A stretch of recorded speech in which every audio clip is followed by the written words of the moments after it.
with Mario Lopez. Hey, your own Mario Lopez joining me right now. Grammy-winning singer-songwriter, Mr. Ed Sheeran. How are you, Ed? I'm really well. How are you? I'm doing quite well. It's a little early here. Are you in England right now? No, I'm in New York. Oh, you're in so it's not as early for you. We're out here on the West Coast a little early, but I was literally just in West Coast yesterday. So yeah, just landed. Nice. Well, first of all, congrats on becoming a dad. Thank you. How's fatherhood treating you? Yeah, man, it's like it's just such a change of lifestyle. I think for the better. Like I'm not sort of being a party boy mid-20-year-old anymore. I'm sort of got responsibilities and stuff. It's actually really good. Yeah, when you're responsible for someone else, you have to change what you're doing, which leads us to your new single, which is called Bad Habits. You dropped a lot of those, so tell me about this song. The song, it's basically, I mean, the kind of theme of it is how everyone has bad habits and each bad habit leads to the next one. So in my mind, it's kind of like, you know, it's Friday night, you're going out for dinner with a friend, and in your mind you go, I'm going to have one beer and like a salad or something like that. And then fast forward, it's like 4 a.m, you're like dribbling on a chicken sandwich, drinking tequila out your mate's belly button. You know, it like, everything leads to... And it becomes something worse. Like it gets going very quickly and then out of hand before you know it. Yeah, so in the song I say one of the lyrics is every pure intention ends when the good times start. Because you basically go into the night being like, I'm gonna be in bed by 9, and then, I mean, sometimes you are in bed by 9, but it's more AM than PM. Yeah, exactly. What was the moment sort of in the pandemic? Because I was reading that you dropped a lot of these bad habits. A lot of it had to do, I think, with becoming a dad. But yeah. Was there a moment where you're like, man, I got to make a change? It was about when Cherry was about 6 months pregnant. I was like at any point from now, her waters might break, and I don't want anyone else to drive her to the hospital. You know, I don't want it to be like 11 p.m. at night and I've had like a couple of glasses of wine and I can't drive the car. So I was just like, right, that's it. I'm gonna be responsible. That's a good thing. The music video, by the way, features you as a vampire, sort of an alter ego thing. Yeah. Where did that idea come from? Well, a couple of things. The first thing being bad habits mostly all come out late at night, and I'd always wanted to make a vampire video of, like, you know, it starts and then suddenly I'm a vampire and then wreak havoc for a night and then go back to normal, which is kind of like what the whole theme of Bad Habits is. But me and my wife, I'm like the biggest Buffy the Vampire Slayer fan, and we binge watched it again in lockdown. But like I've on my second album, actually, I have a song where I sample some music from Buffy the Vampire Slayer. Okay. And yeah, we had to like clear it with their guys and stuff like that. I'm like huge into Buffy. So you watched that whole series again during the lockdown. Let me ask you, because I went back and tried to watch the first season of that, and I had a really hard time getting through it because it feels so dated. Yeah, I would agree. I mean, the first season. So I mean, I don't want to offend any like diehard Buffy fans out there, but I've seen it so many times that when Cherry had never seen it, so we kind of just like skipped season 1 and just went straight into season 2. I know that's the bad thing, but then when we watched The Office, the American version, Cherry did the same thing to me. She was just like, just skip season 1, get into season 2, because the pace is there already, and it's easier to get someone hooked on it. I know that's probably blasphemy for like. I'm not going to lie to you. You're not the first person I've heard actually say that. So that's actually a good strategy if you're going to watch that. How was it making music during the pandemic? Was that a different experience for you? I know you tend to make a lot of music on your own anyway. But I think, how was that? Well, when it started, you know, we were sort of in the house for like 3 months, and I just was trying to write just normal acoustic guitar songs like every day. I'd get up in the morning, I'd sort of go to the gym, and then I'd have like 2 hours to try and write a song, and then I'd kind of go about my day. I did a lot of carpentry stuff. I was like building like you call them cribs, we call them cots and stuff like that, and just like preparing Lyra's room and whatnot. So I kind of had my days structured like that. But then when I wouldn't say when the country opened up, because the country never really opened up, but when PCR testing came in, I was able to get my producer, Johnny, PCR test, and then he moved into my house, and then we started like actually really focusing on the record. You get more serious about it there. So I assume the single is the first song of a new album. Yep.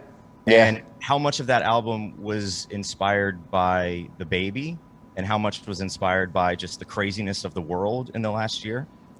So there's probably like 2 or 3 songs that are inspired by the baby. I wouldn't say they're like baby songs, but there's one, like the opening song of the album kind of hints to it, just being like, this is my life now. But I've written like one song for Lyra, but the rest of it, I mean, a lot of it, to be honest, like I had a friend pass away in March, and I'd never like experienced real grief. I'd had like grandparents pass away, but I feel like when you're young, you're like, my grandparents are going to die because all my other friends' grandparents are going to die. That's like quite a normal thing. And obviously it's like really sad when it happens, but you're sort of prepared for it. But I had a mate that just passed away very unexpectedly. And it was sort of the same time as becoming a dad and same time as turning 30. And it was the first time I didn't feel young anymore. I felt like this is like, I feel like an adult now because these are like, all of these things that I'm going through are like adult things. So yeah, that a lot of the record is about that and just how there were ups and downs and how I was feeling. And it just about processing all of that, I think. Have you seen Ricky Gervais's series Afterlife? You're talking about man, yeah, dude. It took me so long to watch Afterlife because I would watch an episode and just like hysterically cry for like 2 hours and be like, I can't watch another one for like a couple of months, and then I'd go back and like watch another one and the same thing. I mean, it's a beautiful show, but it's very moving heavy to watch. It's heavy, yeah. But it's also funny. It's one of those things like people that have dealt with grief, like I recommend that show to everyone. Speaking of TV shows, you were sort of part of the Friends reunion and you did a bunch of stuff around that. How surreal was all of that? Well, I mean, I think the most surreal thing because I'm a massive Friends fan, the most surreal thing was in 2013 getting brought to a barbecue at Courtney Cox's house and then her just being like, oh, you can just crash here, and then just not leaving. And then just, like a year later be like, fuck, like, I live with Courtney Cox. This is like really weird. And then, I introduced her to her boyfriend, who's actually the guy that I was talking about that I made my album with, Johnny. So we're like super close now, and I don't stay anywhere in LA when I'm there apart from at her house. So that's kind of my home. It's her home, but she like allows me to sort of share it with her whenever I'm here. And so I arrived, and the Friends reunion had just aired, and she was just like, oh, everyone was hitting me up because we didn't do the routine on the reunion. So do you want to do the routine with me? And I was like, yeah, let's definitely do the routine. So we did that.